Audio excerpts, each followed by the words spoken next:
Assalamualaikum. Halo guys. Jumpa lagi dengan saya Eni Nuraini dengan NPM 101200744. Kali ini saya akan memaparkan materi tentang surat bisnis. Kali ini ada beberapa topik pembahasan yang akan disampaikan.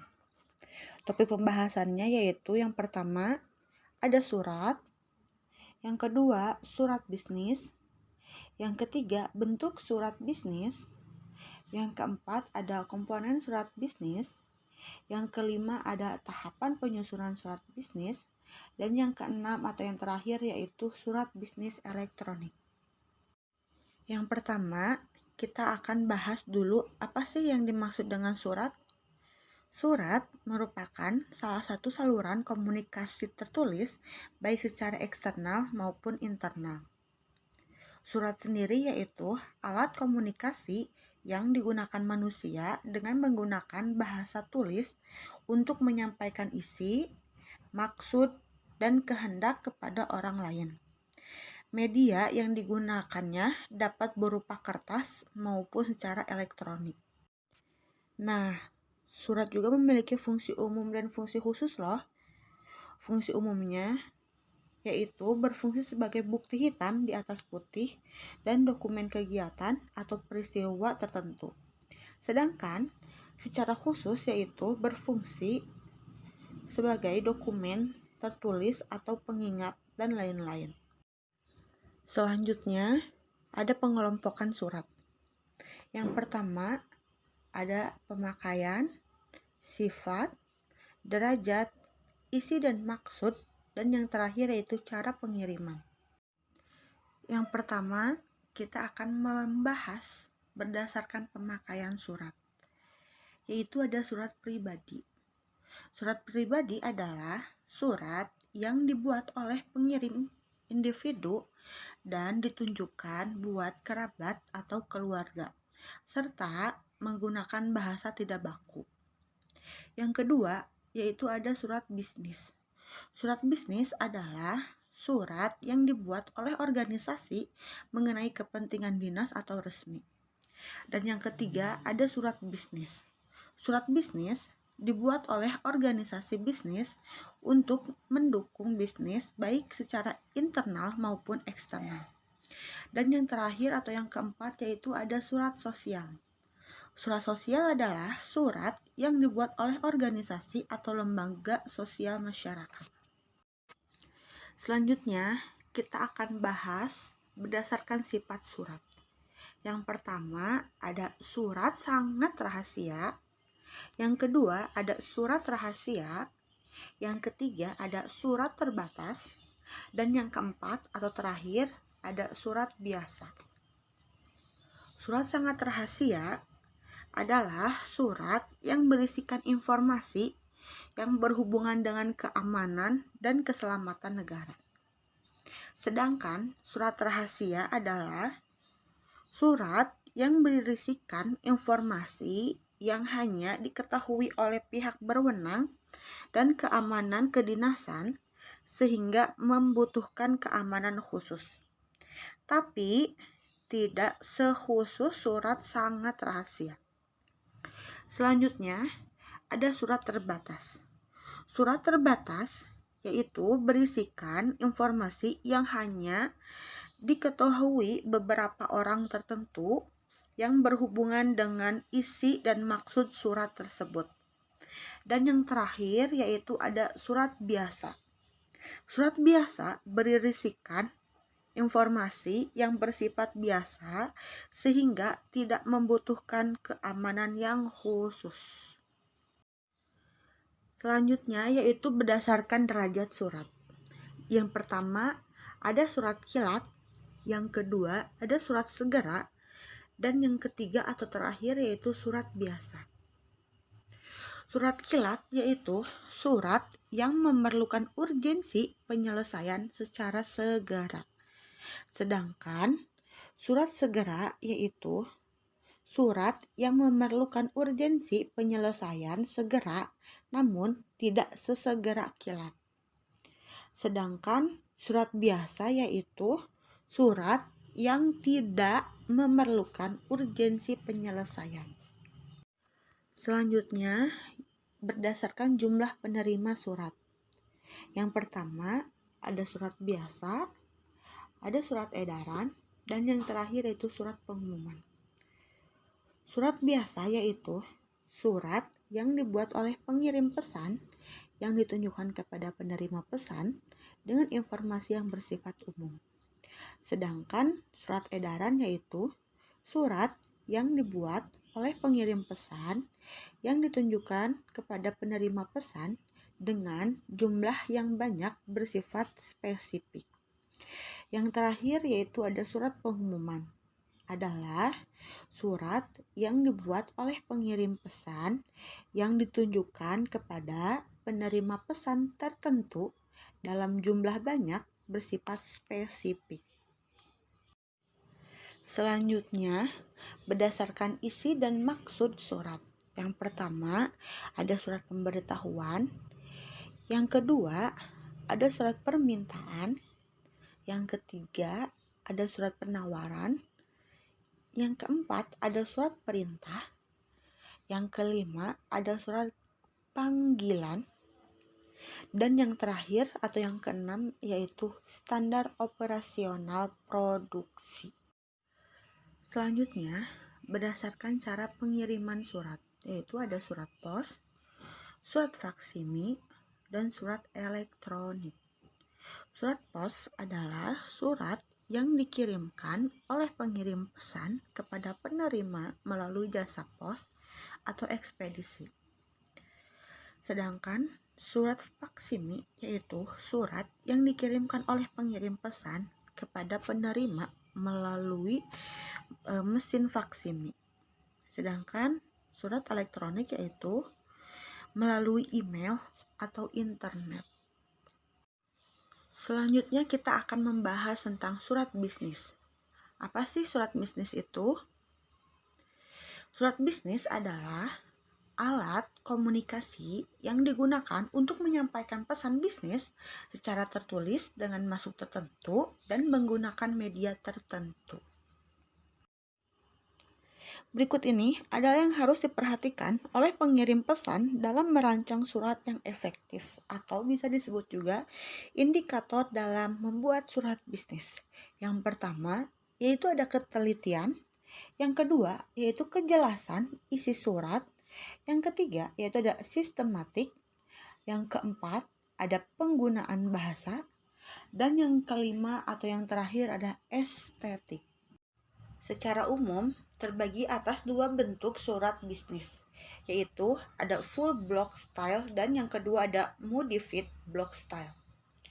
Modified block style itu juga terbagi menjadi beberapa, yaitu ada setengah lurus, berlekuk, alinea menggantung, dan resmi di Indonesia. Selanjutnya akan membahas tentang komponen surat bisnis. Komponen surat bisnis memiliki 3 bagian utama, yaitu ada perkenalan, ada isi, dan penutup. Nah, berikut ini adalah komponen surat bisnis secara lengkap. Yang pertama, ada kepala surat. Yang kedua, ada tanggal surat. Yang ketiga, ada nomor surat. Yang keempat, ada lampiran surat. Yang kelima, ada hal atau perihal. Yang keenam, ada alamat tujuan surat. Dan yang ketujuh ada salam pembuka. Yang kedelapan ada bagian isi. Yang kesembilan ada salam penutup. Yang kesepuluh ada pengiriman surat. Dan yang terakhir jika diperlukan itu adalah tembusan. Selanjutnya yaitu ada tahapan penyusunan bisnis. Yang pertama menentukan tujuan, yang kedua mengumpulkan data, fakta, dan referensi. Yang ketiga menyusun isi secara sistematis, dan yang keempat menguraikan pesan surat bisnis, dan yang kelima membacakan kembali. Selanjutnya pesan bisnis melalui elektronik. Yang pertama, gunakan alamat email sesuai nama atau instansi. Yang kedua, gunakan nama pengirim yang sebenarnya. Yang ketiga, gunakan bahasa yang santun, sopan, dan profesional. Yang ketiga, gunakan huruf kapital dan huruf biasa yang sesuai. Yang keempat, gunakan format dan ukuran huruf yang sesuai. Yang kelima, sampaikan jika mengirim enhancement. Yang keenam, hindari mengirim virus dan pengiriman berulang. Kita lanjut ke materi selanjutnya, yaitu ada surat lamaran dan resume. Apa sih yang dimaksud dengan surat lamaran? Surat lamaran adalah surat yang digunakan oleh seseorang untuk melamar kerja pada suatu organisasi yang membutuhkan karyawan atau pimpinan pada bidang tertentu. Selanjutnya ada pengorganisasian surat lamaran, yaitu yang pertama ada paragraf pembuka, yang kedua ada paragraf pertengahan, yang ketiga ada paragraf penutup. Paragraf pembuka sendiri yaitu berisi tentang rangkuman, nama, sumber publikasi, pertanyaan, cuplikan berita. Sedangkan paragraf pertengahan yaitu berisi tentang pendidikan, pengalaman, sikap, dan minat aktivitas. Yang terakhir ada paragraf penutup, yaitu seperti biasa yang isinya suatu harapan tindakan. Selanjutnya ada beberapa hal yang perlu diperhatikan dalam surat lamaran. Yang pertama, menggunakan bahasa sopan, sederhana, dan ringkas. Yang kedua, tidak boleh bernada belas kasihan. Dan yang ketiga atau terakhir, mengikuti instruksi dari perusahaan.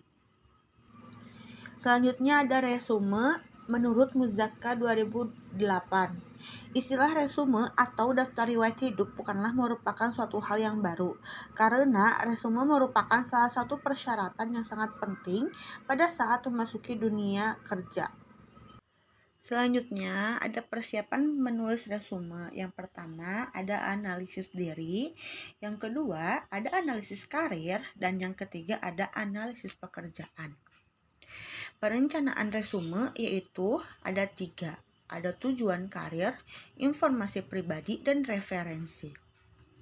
Selanjutnya, berdasarkan cara pengorganisasiannya, resume dikelompokkan menjadi 3 jenis, yaitu ada resume kronologis, ada resume fungsional, dan ada resume kombinasi.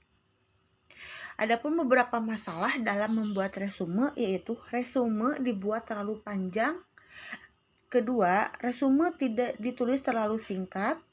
Ketiga, format penulisan resume kurang baik. Keempat, terlalu banyak menggunakan kalimat bersifat sederhana atau simple. Dan yang kelima, ada resume mengandung banyak kesalahan yang lebih hafal lagi kesalahan penyusunan kalimat. Keenam, pelamar tidak dapat menunjukkan secara tegas dalam resume. Dan yang ketujuh, ada pelamar menampakkan keyakinan yang berlebihan. Selanjutnya ada pelamar yang tidak jujur saat mencantumkan data resume. Selanjutnya yaitu ada wawancara. Wawancara kerja merupakan salah satu cara yang sangat penting bagi suatu perusahaan dalam menyaring jumlah pelamar yang ada dan merupakan kesempatan emas yang tak mungkin terulang lagi. Selanjutnya ada aspek-aspek kepribadian yang akan dinilai saat wawancara. Yang pertama, penampilan secara fisik, gerak-gerik dan sopan santun, nada suara, rasa percaya diri, inisiatif, dan kebijaksanaan. Selanjutnya ada aspek-aspek kepribadian yang akan dinilai saat wawancara. Yang pertama, daya tangkap dan kerjasama, ekspresi wajah, kemampuan berkomunikasi, sikap terhadap pekerjaan, dan yang terakhir ada selera humor. Dan yang terakhir dari materi wawancara dan resume yaitu ada hal-hal yang perlu dilakukan sebelum dan sesudah wawancara. Yang pertama yaitu ada persiapan yang bisa dilakukan sebelum wawancara, yaitu periksa peralatan yang tersedia, pelajari objektif dari wawancara, buat daftar pertanyaan dengan teori 5W1H, dan yang terakhir ada buatlah skala prioritas. Berikut adalah hal-hal yang harus diperhatikan selama wawancara, yaitu yang pertama, datanglah dengan tepat waktu, bukanlah sesi wawancara dengan cara yang tepat. Perhatikan kata kunci yang diucap narasumber. Dan yang terakhir adalah berikut ini hal-hal yang perlu diperhatikan setelah wawancara. Yang pertama pastikan kebenaran data yang telah dicatat. Yang kedua ada antisipasi hal-hal yang tidak diinginkan. Dan yang ketiga atau terakhir, akhiri wawancara dengan apresiasi yang baik. Baik, materi selanjutnya yaitu ada laporan dan proposal bisnis.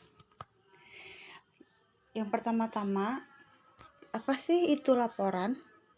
Laporan, menurut Heath-Street 1983, laporan adalah pesan yang disampaikan secara sistematis dan objektif yang digunakan untuk menyampaikan informasi dari satu bagian ke organisasi kepada bagian lain atau lembaga lain untuk membantu pengambilan keputusan atau memecahkan persoalan. Selanjutnya, ada karakteristik laporan. Yang pertama, ada laporan umumnya diminta oleh orang yang memiliki kewenangan lebih tinggi. Yang kedua, ada laporan berjalan ke atas dalam struktur organisasi.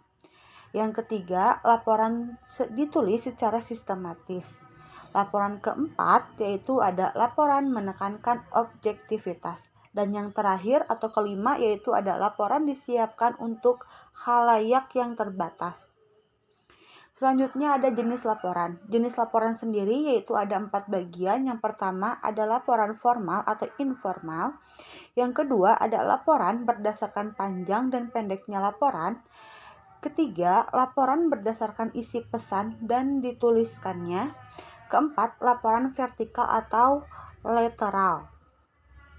Selanjutnya, ada jenis-jenis laporan, yaitu yang pertama ada laporan eksternal atau internal, yang kedua ada laporan berkala, ketiga ada laporan fungsional. Selanjutnya ada kontinuum formalitas laporan, yaitu laporan itu berasal dari bawahan kepada atasan atau dari mereka yang kewenangannya lebih rendah kepada orang yang memiliki kewenangan lebih tinggi dalam manajemen. Selanjutnya ada format laporan, yaitu yang pertama apa yang dilaporkan, yang kedua urutan laporan bersifat langsung atau tidak langsung, ketiga mengikuti urutan logis atau topik, keempat informasi apa yang harus dituliskan dan tidak dituliskan. Kelima, pendekatan psikolog apakah yang terbaik untuk pembaca tertentu dari laporan kita. Dan yang terakhir ada metode subbagian. Selanjutnya ada mengorganisasikan laporan, yaitu ada pendahuluan, isi, rangkuman, kesimpulan, dan rekomendasi. Yang terakhir ada catatan. Selanjutnya yaitu ada presentasi bisnis. Apa sih tujuan presentasi bisnis? Yang pertama, ada menginformasikan pesan-pesan bisnis kepada audiens. Yang kedua, menghibur audiens. Yang ketiga, menyentuh emosi audiens. Dan yang terakhir ada memotivasi audiens untuk bertindak sesuatu. Selanjutnya ada persiapan presentasi bisnis, yaitu ada 4. Yang pertama, ada penguasa terhadap topik atau materi yang akan dipresentasikan. Kedua, penguasaan berbagai alat bantu presentasi dengan baik. Ketiga, menganalisis audiens. Keempat, menganalisis berbagai lingkungan, lokasi, atau tempat untuk presentasi. Selanjutnya, ada alat bantu presentasi bisnis. Yang pertama, ada papan tulis. Yang kedua, ada flip yang ketiga ada transportasi OHP, yang keempat ada slide tahun 1980. Selanjutnya ada papan tulis elektronik, ada perekaman kaset atau video, ada LCD, dan yang terakhir ada proyektor LCD. Selanjutnya kita masuk kepada materi negosiasi bisnis. Negosiasi bisnis ada beberapa pendapat dari para ahli, yaitu dari menurut Oliver. yaitu negosiasi adalah sebuah transaksi di mana kedua belah pihak mempunyai hak atas hasil akhir. Hal ini memerlukan persetujuan kedua belah pihak, sehingga terjadi proses saling memberi dan menerima sesuatu untuk mencapai suatu kesepakatan bersama. Selanjutnya ada tujuan negosiasi. Tujuan negosiasi yaitu salah satu tujuan orang berorganisasi yaitu menemukan suatu kesepakatan kedua belah pihak secara adil dan dapat memenuhi harapan atau keinginan dari kedua belah pihak. Dengan kata lain, hasil dari sebuah negosiasi adalah adanya suatu kesepakatan yang memberikan keuntungan bagi kedua belah pihak. Selanjutnya ada proses negosiasi. Prosesnya yaitu yang pertama, persiapan merupakan tahapan yang berkaitan dengan pengumpulan informasi secukupnya dan menentu tim negosiasi yang sebaik-baiknya yang akan diikutsertakan dalam proses negosiasi. Kedua, kontak pertama merupakan tahap pertemuan secara langsung antara kedua belah pihak yang terlibat dalam proses negosiasi. Yang ketiga, konfrontasi merupakan tahap saling berargumentasi terhadap segala sesuatu yang akan dinegosiasikan. Selanjutnya, ada konsisilasi merupakan tahap untuk saling melakukan proses tawar-menawar. Yang selanjutnya, solusi merupakan tahap di mana kedua belah pihak mulai saling menerima dan member. Dan yang terakhir, pasca negosiasi merupakan tahap untuk melakukan konsolidasi bagi kedua belah pihak. Yang terakhir dalam materi ini yaitu ada tipe negosiator menurut Cass. Yang pertama, negosiator curang. Yang kedua, negosiator profesional. Dan yang ketiga, negosiator bodoh. Dan yang keempat atau yang terakhir ada negosiator naif. Materi selanjutnya yaitu rapat bisnis. Kita artikan dulu satu-satu ya. Rapat adalah pertemuan atau perkumpulan minimal 2 orang atau lebih untuk memutuskan suatu tujuan. Rapat biasanya dihadiri oleh pimpinan dan stafnya. Sedangkan bisnis adalah usaha yang menjual barang atau jasa yang dilakukan oleh perorangan, sekelompok orang, atau organisasi kepada konsumen, yaitu masyarakat, dengan tujuan utamanya untuk memperoleh keuntungan atau laba. Jadi, rapat bisnis adalah sebagai bentuk pertemuan 2 orang atau lebih di suatu tempat, baik di dalam maupun di luar kantor untuk membahas hal-hal yang berkaitan dengan kegiatan bisnis. Selanjutnya yaitu ada jenis-jenis rapat bisnis. Yang pertama ada rapat informasional, yang kedua ada rapat motivasional, dan yang ketiga ada partisipatif. Kita akan bahas dulu apa sih rapat informasional itu. Rapat informasional diadakan oleh 2 orang atau lebih, baik untuk menyampaikan informasi tertentu kepada para peserta rapat. Sedangkan rapat motivasional yaitu rapat memotivasional diadakan oleh 2 orang atau lebih untuk memotivasi peserta rapat. Dan yang terakhir atau yang ketiga yaitu rapat partisipatif, yaitu diadakan oleh 2 orang atau lebih untuk meningkatkan tingkat partisipasinya. Adapun beberapa jenis-jenis rapat bisnis berdasarkan tujuan, berdasarkan sifat, berdasarkan jangka waktu, berdasarkan nama. Berdasarkan tujuan yaitu rapat penjelasan, rapat pemecahan masalah, rapat perundingan. Sedangkan berdasarkan sifat yaitu rapat formal, rapat informal, rapat terbuka, rapat tertutup. berdasarkan jangka waktu yaitu rapat mingguan, rapat bulanan, rapat semester, dan rapat tahunan. Yang terakhir berdasarkan nama yaitu rapat kerja, rapat dinas, musyawarah kerja, pengarahan, rapat konsultasi, rapat komite, rapat dewan, dan rapat negosiasi. Selanjutnya ada tujuan rapat. Tujuan rapat menurut Locker dalam bukunya yaitu Business Commissioner yaitu menyatakan bahwa rapat memiliki 6 tujuan diantaranya. Yang pertama, berbagi informasi. Rapat menjadi media penyebaran informasi secara langsung. Yang kedua, penjajakan ide atau gagasan. Yang ketiga, evaluasi atau gagasan. Dalam rapat dapat menghasilkan keputusan yang tepat dan mengevaluasi kesalahan dari ide atau gagasan yang dikemukakan. Yang keempat, ada pengambilan keputusan. Dalam rapat dapat menentukan keputusan yang diambil berdasarkan suara peserta yang telah disepakati. Yang kelima, membuat dokumen dibuat sebelum ide atau gagasan dijalankan. Yang terakhir atau keenam yaitu memotivasi peserta rapat untuk memberikan motivasi peserta agar meningkatkan kinerjanya. Selanjutnya ada pelaksanaan rapat, yaitu efektivitas sebuah rapat bisnis sangat ditentukan oleh 3 komponen penting, yaitu kesiapan panitia penyelenggara dalam mempersiapkan segala sesuatunya, kesiapan narasumber dalam mempersiapkan materi, dan kehadiran serta keaktifan peserta dalam mengikuti kegiatan rapat bisnis tersebut.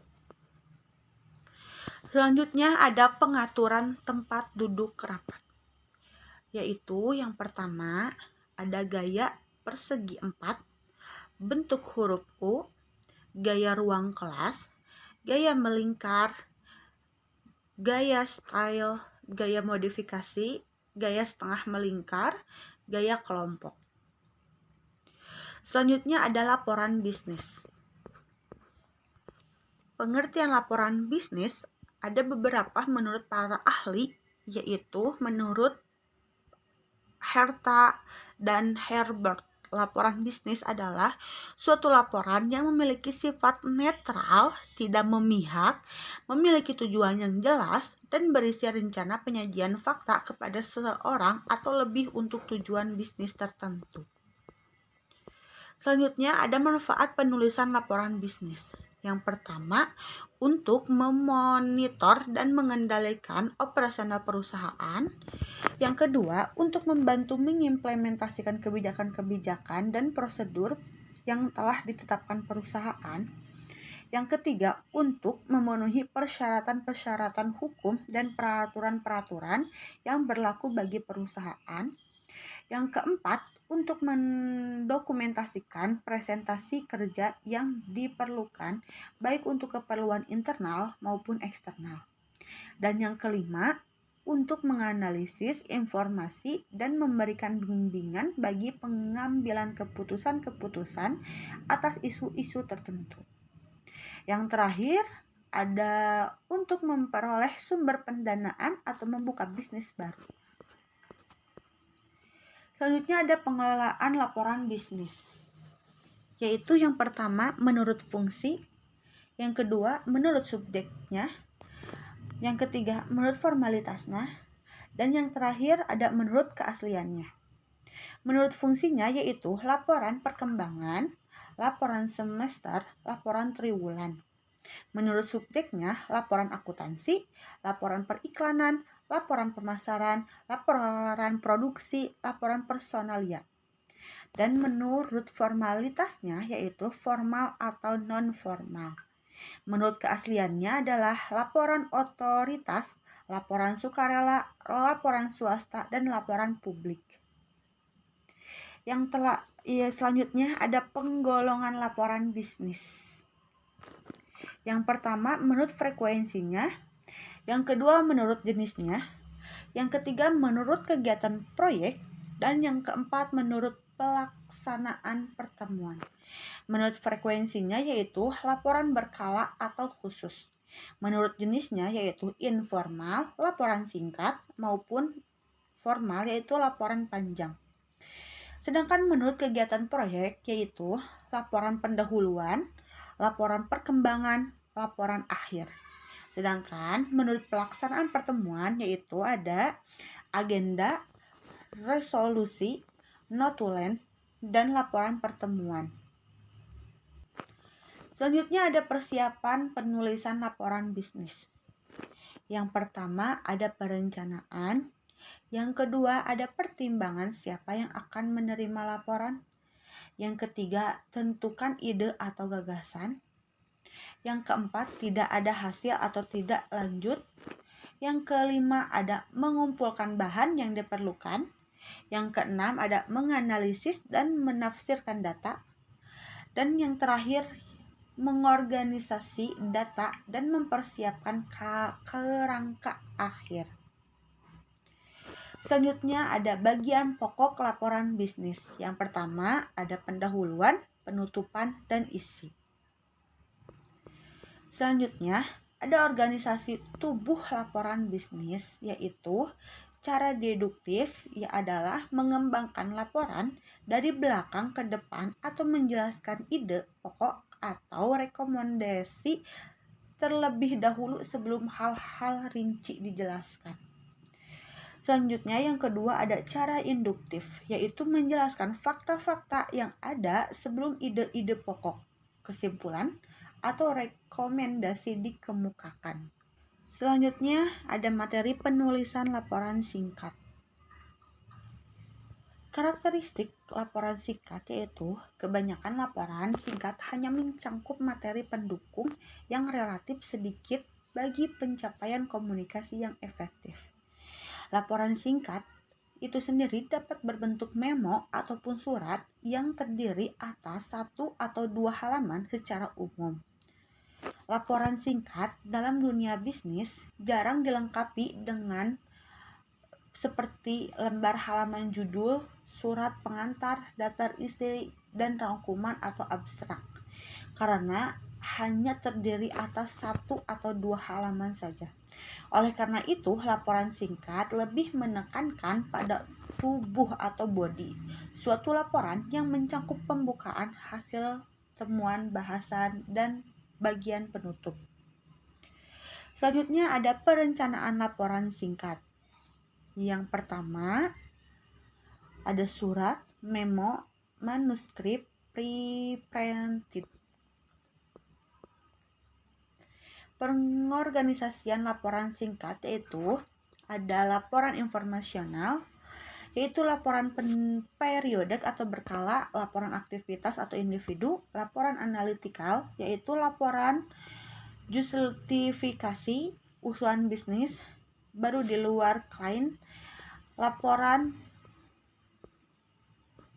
Selanjutnya ada penulisan laporan formal.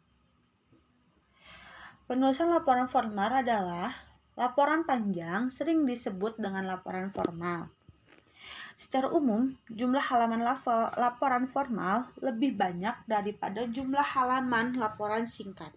Oleh karena itu, perencanaan dalam menyusun sesuatu laporan formal sangat penting. Dalam membuat perencanaan formal, banyak hal yang perlu dipertimbangkan. Antara lain, mendefinisikan masalah, membuat kerangka untuk melakukan analisis, menyusun rencana kerja, melakukan penelitian, dan menganalisis data.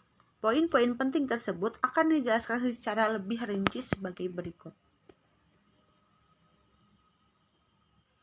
Mendefinisikan masalah, yaitu pertanyaan yang tepat adalah apa yang perlu ditentukan, mengapa masalah tersebut penting, siapa yang terlibat dalam situasi tersebut, di mana munculnya suatu masalah, kapan masalah itu muncul.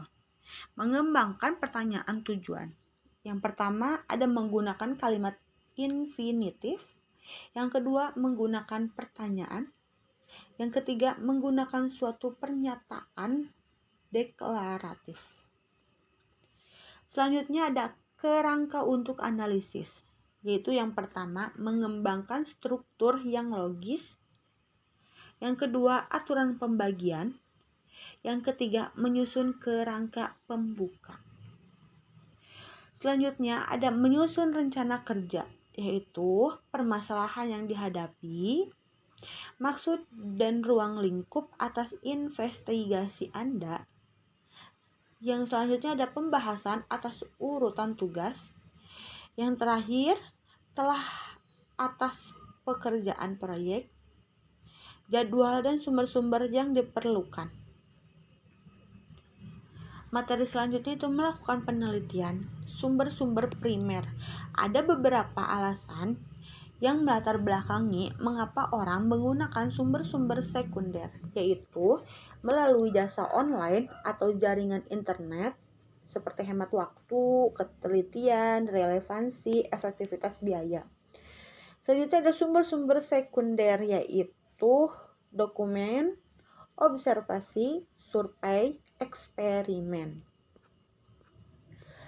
Selanjutnya ada analisis data.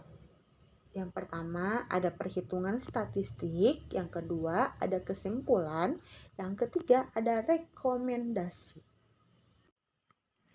Selanjutnya ada materi praktek memimpin rapat. Kita artikan dulu apa sih itu rapat? Rapat adalah sejumlah orang yang bertemu untuk melaksanakan bisnis. Rapat menurut Ken David 1988 adalah yang pertama untuk memperoleh partisipasi dan sambutan aktif. Yang kedua untuk memperoleh informasi dan menghasilkan umpan balik.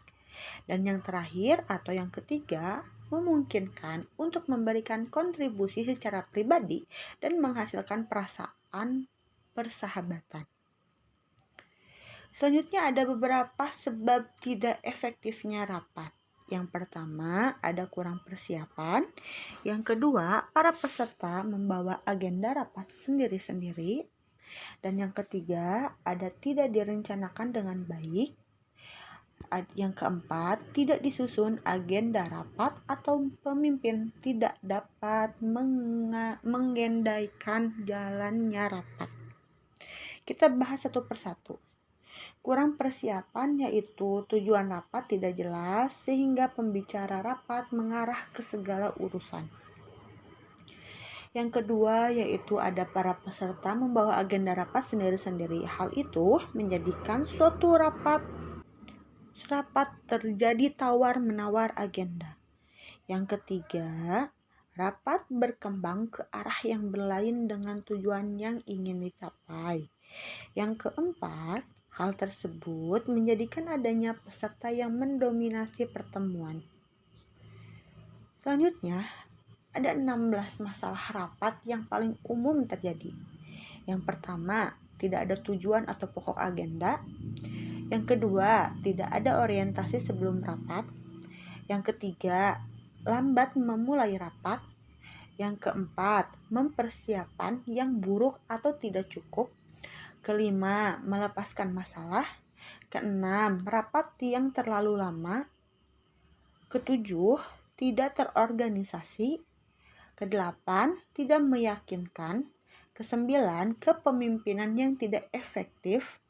Kesepuluh, informasi yang didiskusikan tidak berhubungan. 11, membuang-buang waktu.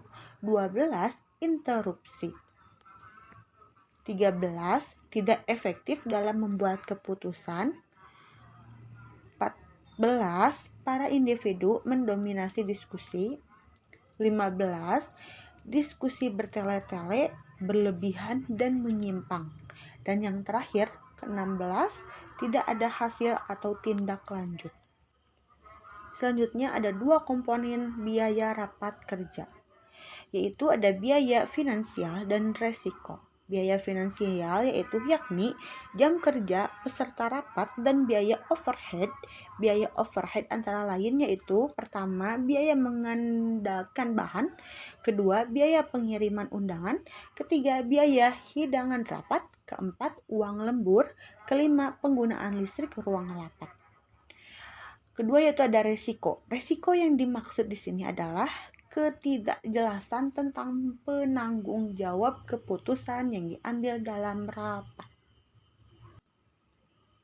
Selanjutnya ada beberapa hal yang perlu diperhatikan dalam merencanakan rapat.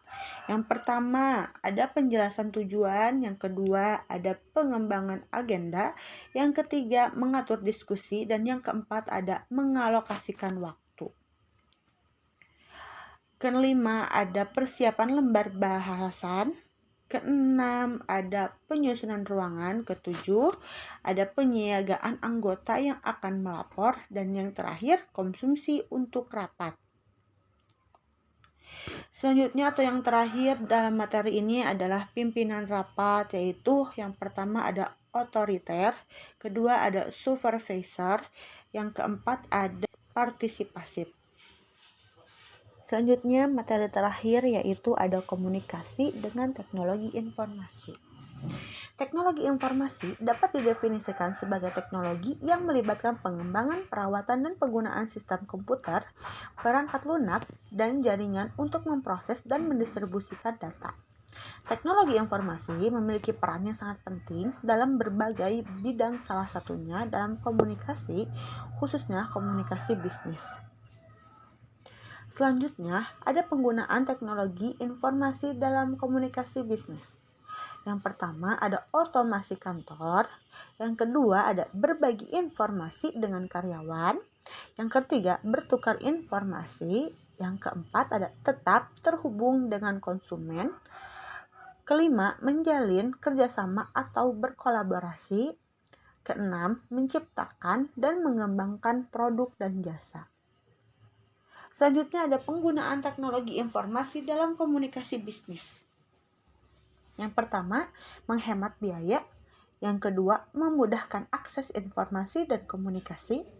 Yang ketiga, berinteraksi dengan konsumen. Yang keempat, membangun dan memelihara hubungan antara produsen dengan konsumen. Selanjutnya ada penggunaan teknologi informasi dalam komunikasi bisnis. Yang pertama, ada pemasaran. Yang kedua, mengelola inventaris. Yang ketiga, manajemen data. Dan yang terakhir ada sistem informasi manajemen. Selanjutnya, yang terakhir ada penggunaan teknologi informasi dalam komunikasi bisnis. Yaitu yang pertama ada keuntungan kompetitif, yang kedua perkembangan proses, dan yang terakhir menghemat waktu. Sekian dari saya, jangan lupa like, subscribe, and share video ini ya guys. Dah, assalamualaikum.